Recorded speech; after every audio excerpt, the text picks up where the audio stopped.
నమస్తే. ఈ మధ్య కాలంలో సోషల్ మీడియాలో బాగా వైరల్ అవుతున్న అంశం నోట్ల కోసం. ఈ నోట్లు కూడా ఏంటి కొత్తగా 5,000 నోటు మార్కెట్‌లోకి రాబోతుందనేది బాగా హల్చల్ జరుగుతున్న అంశం. అరే! 2,000 నోట్లనే ఆల్రెడీ డూప్లికేట్ చేసేశారు. మార్కెట్‌లోకి వెళ్ళిపోయింది. దీన్ని ఎలాగైనా తగ్గించాలని విశ్వ ప్రయత్నాలు చేస్తున్నప్పటికీ 2017లో అనుకుంటా డీమానిటైజేషన్ అనేది ఇమ్మీడియేట్ ఎఫెక్ట్. నిజంగా ప్రధానమంత్రి నరేంద్ర మోదీ గారి నేతృత్వంలో అప్పటి మంత్రివర్గం కానీ అలాగే ఆర్బీఐ గవర్నర్ కానీ వీళ్ళందరూ కూడా ఇమ్మీడియట్గా నిర్ణయం తీసుకోవడం, ₹1000 నోట్లు చెల్లవు అని ఒక్కసారిగా ట్రెమెండస్ చేంజెస్ కనబడేలాగా నిర్ణయం తీసుకున్నారు.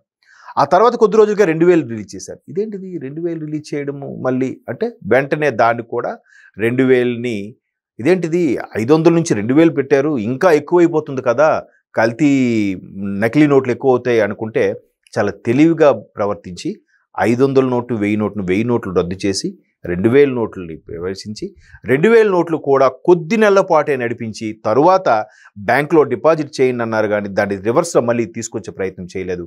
అది కూడా ఒక గడువు విధించారు.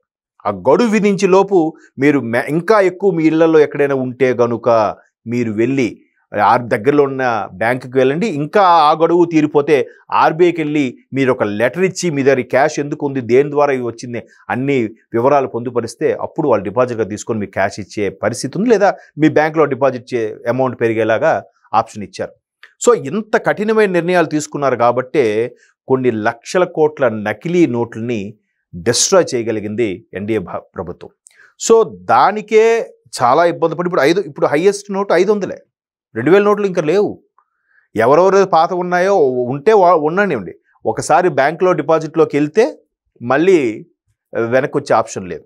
అంత కట్టుదిట్టమైన ఏర్పాట్లతో నెంబరింగ్తో సహా పర్ఫెక్ట్గా చేసిన నేపథ్యంలో మరలా 5,000 నోటు తీసుకొస్తున్నారు అని ఒక పుకారు. ఆ మధ్యకాలం మీరు అబ్జర్వ్ చేస్తే వరుసగా ఇలాగే కొత్త ₹10 నోటు, కొత్త ₹20, కొత్త ₹50, కొత్త 200 అని వచ్చి పుకారుగా వచ్చి కొన్ని 2-3 ఏళ్ల తర్వాత వచ్చింది. అది వాస్తవమే. ₹20 కొత్తది దించారు, ₹50 కొత్తది దించారు, ₹100 నోటు కొత్తది దించారు. అంటే ₹20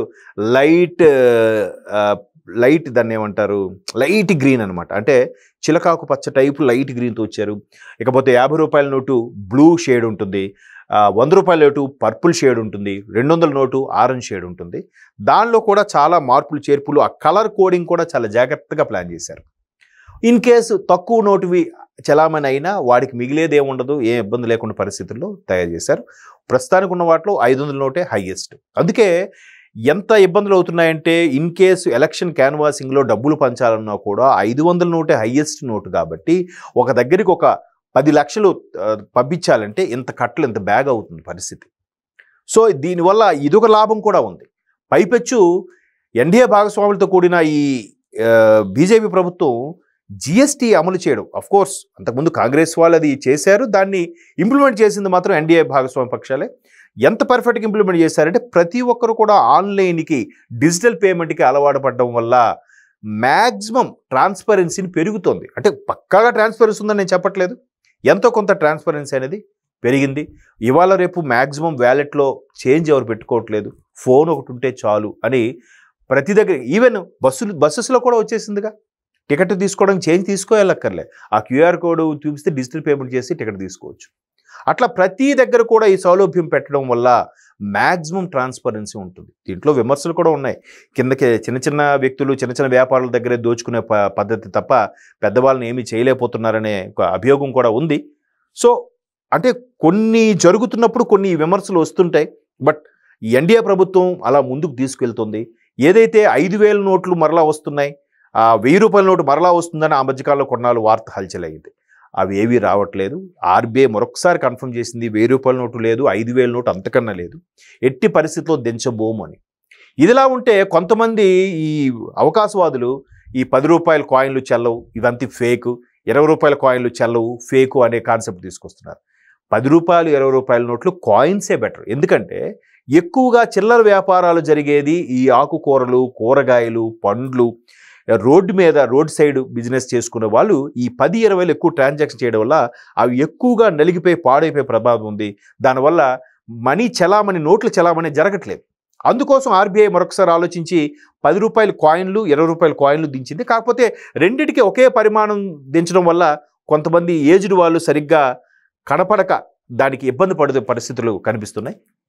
బట్ ఏదైతేనే దాని మీద నెంబరింగ్ బట్టి కూడా కాయిన్స్ చలామణి అవుతున్నాయి. సో మొత్తం మీద ఆర్బీఐ ఏదైతే 5,000 నోటు దించుతోంది, పెడుతోంది అనే అంశం ఏదైతే ఉందో అది ఖచ్చితంగా ఫేక్ అని కూడా ఇవాళ ఎక్స్లో ఆర్బీఐ వారి యొక్క అభిప్రాయాన్ని తెలియజేసింది. ఇట్లాంటి వదంతులు నమ్మొద్దు. నిజంగా ఇలాంటివి ఏమైనా జరిగితే ఖచ్చితంగా మెయిన్ ఛానల్స్లో, మెయిన్ శాటిలైట్, మెయిన్ వార్తాపత్రికల్లో ఆర్బీఐ గైడ్లైన్స్ ద్వారా కానీ లేదంటే కేంద్ర ప్రభుత్వం గైడ్లైన్స్ ద్వారా రిలీజ్ చేస్తున్నట్టు ఒక గెజెట్ ఇచ్చి మరి దాని తాలూకా ప్రూఫ్తో పాటు పెడతారు.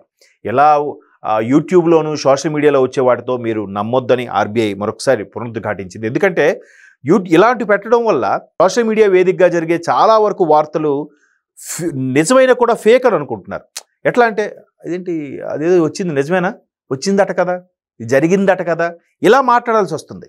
ఇలా మాట్లాడాల్సి వస్తున్నప్పుడు ఎటువంటి పరిస్థితులు వస్తున్నాయి? ఓకే, సగటు ప్రేక్షకుడు అనేవాడు యూట్యూబ్ని కానీ సోషల్ మీడియా కానీ నమ్మటం లేదు. ఒకసారి నిజంగా ఈ యూట్యూబ్ ఛానల్స్ మెయింటైన్ చేసే కొంతమంది వార్తాపత్రికల వాళ్ళు ఇట్లాంటి ప్రలోగ్ చేయడం, ప్రోపగాండా చేయడం మానుకోవాలి. మానుకోకపోతే ఏమవుతుందంటే కొన్నాళ్ళకి అన్నిటి మీద అటువంటి అభిప్రాయం వచ్చి వాళ్ళు నమ్మే పరిస్థితి ఉండదు. కాబట్టి సోషల్ మీడియాలో వేదిక మీద వైరల్ అయ్యేవి కానీ ఎక్కువగా కొన్ని రకాల ఫేక్ ఛానల్స్లో వచ్చే వార్తలు కానీ నమ్మడానికి వీల్లేదు. ఆర్బీఐ గైడ్లైన్స్ కానీ కేంద్ర ప్రభుత్వం అలాగే కేంద్ర ఫైనాన్స్ డిపార్ట్మెంట్ ఏదైతే ఉందో వాళ్ళు చెప్పే గైడ్లైన్స్ ప్రకారం ఏదైతే ఖచ్చితంగా ఇది ఆర్బీఐ గైడ్లైన్స్లో ఉంటుంది. ఆర్బీఐకి చెప్పకుండా ఎవరు, ఆర్బీఐ ఫైనల్గా గవర్నర్ డిసైడ్ చేసేది. సో అలా లేకుండా ఏదో ప్రధానమంత్రి మోదీ గారు చెప్పారని చెప్పి ఎవడు రిలీజ్ చేసాడు. వాళ్ళతో చర్చించే అనుకోనే మన యొక్క మనిషి యొక్క తలసరి ఆదాయం, దేశం యొక్క ఆదాయం ఇవన్నీ క్యాలిక్యులేషన్ చేసి ఎన్ని నోట్లు ప్రింట్ చేయాలో అన్ని వరకే చేస్తారు. అరే మనకి ఊరికి మందే కదా కరెన్సీ మిషన్, ఈ పైసలు ఎక్కువ అవసరం అవుతున్నాయి అని చెప్పి వందల కొద్దీ లక్షల కొద్దీ నోట్లు ప్రింట్ చేసేస్తే అవి చలామణిలోకి అయిపోవడానికి కుదరదు. సో ఇట్లాంటి వాటి మీద ఈ మధ్యకాలంలో ఒక ఓటీటీ ప్లాట్ఫామ్ ఒక సినిమా కూడా వచ్చింది, ఎవరు కపూర్ హీరో. సో అది ఎంత పర్ఫెక్ట్గా 500 నోటు కూడా మ్యాచ్ చేసి ఫేక్ కరెన్సీ చేసినప్పటికి కూడా గవర్నమెంట్ దాన్ని ట్రేస్ అవుట్ చేస్తుంది. అంటే ఎంతమంది మీద ఆ మాత్రం రిస్ట్రిక్షన్స్ చేస్తూ కొన్నిసార్లు తప్పు దొరికినా కూడా మళ్ళీ కరెక్ట్ చేసుకొని ముందుకెళ్ళడం అనేది చిన్న విషయం కాదు. బట్ ప్రభుత్వ అధికారులు ఎప్పటికప్పుడు దాన్ని ఓవర్కమ్ అవుతూ వస్తున్నారు. మొత్తం మీద 5,000 నోట్లు అనేది ఫేక్. ఇప్పటి వరకు ఉన్న హైయెస్ట్ కరెన్సీ 500 నోటే. దీన్ని ఎవరు నమ్మొద్దు, ఇవి వదంతులు మాత్రమే.